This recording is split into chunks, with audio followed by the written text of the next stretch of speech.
The new Wolverine team, you actually 1v1 squishies now because of the life. Yeah, because the life still keeps you alive to kill them or like survive long enough to do enough damage.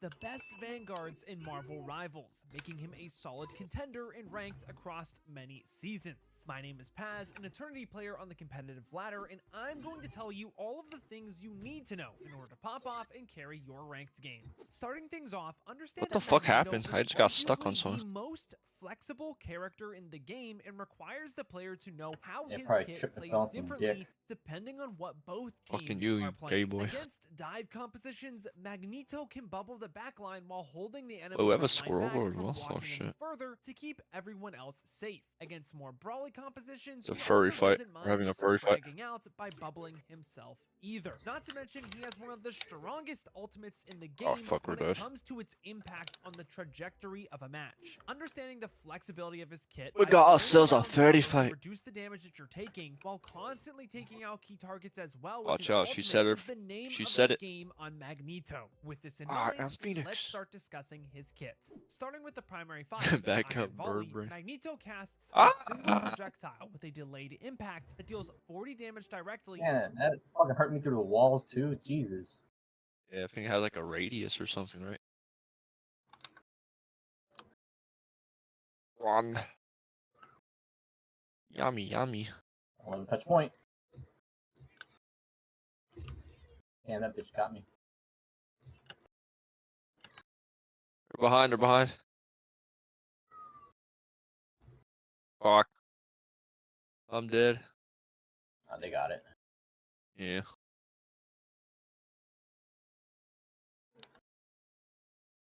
What a punzo.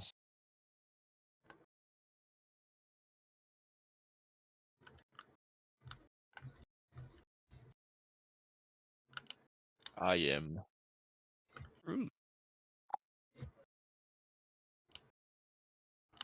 He is Groot. And then an additional 40 damage in a spell field around that projectile. So the total damage how was our fucking is 80 no matter I am what. so this confused. Is enough to eliminate squishies after 4 shots, but when combined with his mag cannon and melee, it actually isn't so bad. You can perform a very fast combo by hitting a primary shot and then immediately canceling the animation with your melee. Made them pop us a portal.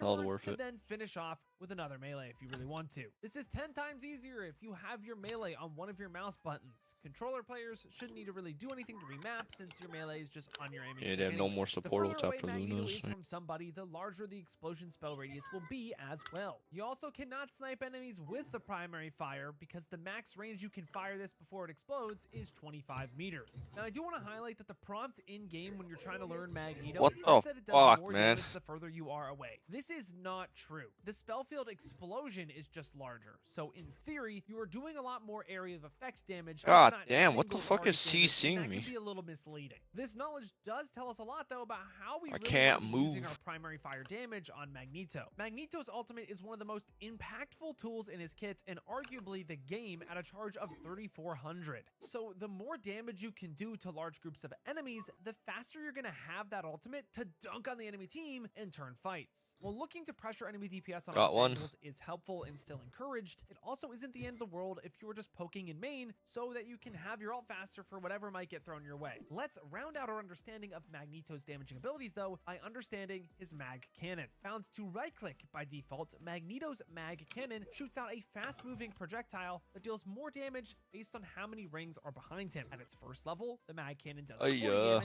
At the second level, the mag cannon does 65. And finally, at level 3, the final level, the mag cannon deals 90 damage and also deals a pretty heavy knockback to the enemy it hits. While this ability has no cooldown, it can only be used when at least one level has been generated. Hoping the rabies could like push them off point. Annotated under your reticle here, and every 3 seconds you will progress to another level. At hoping for a lot here. You can start a combo with the rabies will push them off, followed up by your mag cannon, and then hit another primary shot to deal 250 damage. This is enough. God damn it, I'm not gonna die. I'm gonna die. The other nice part about that knockback effect is that you can actually knock back enemy tanks. Oh, nice, very good, very good. Away, so that the area of effect damage from your primary fire will hit I'm gonna die. I'm gonna die. Fuck. You more ult charge.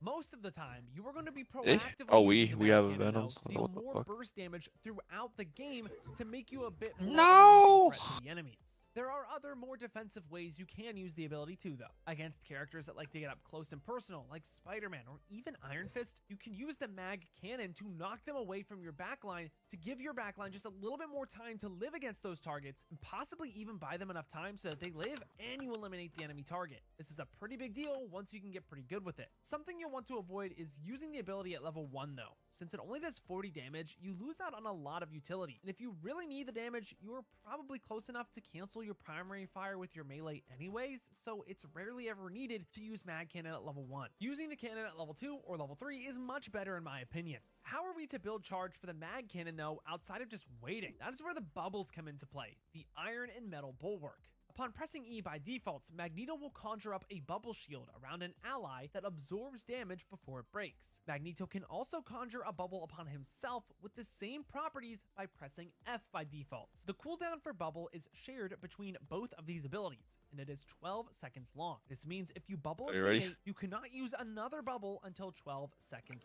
pass. Both bubbles are placed on the target for 2.5 seconds before they disappear as well. The bubbles can also break if the enemies deal 300 damage to them in total. If the bubble breaks, 3 charges. Hold on.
Will instantly be granted to Magneto, fully powering up his mag cannon. Because of this, the strategy is to mag cannon while in bubble so that you can have another one instantly after to melt squishies that might be breaking your bubbles. The bubbles can also be used in one of 2 different ways: to charge your damage capabilities like we were just talking about, or to save you or a teammate from a lethal threat. You can inform yourself on how you're probably going to have to use your bubbles based on what characters you have and what you are up against. For example, we're watching a streamer watch another brawly streamer. Characters like The Thing, Bucky, or Invisible Woman that want to bulldoze through your team, starting with the tanks. So are you first. gonna hop in or Reserving not? the bubble for yourself is usually.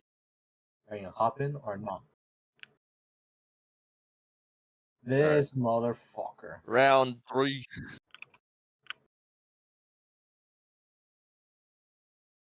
Ugh.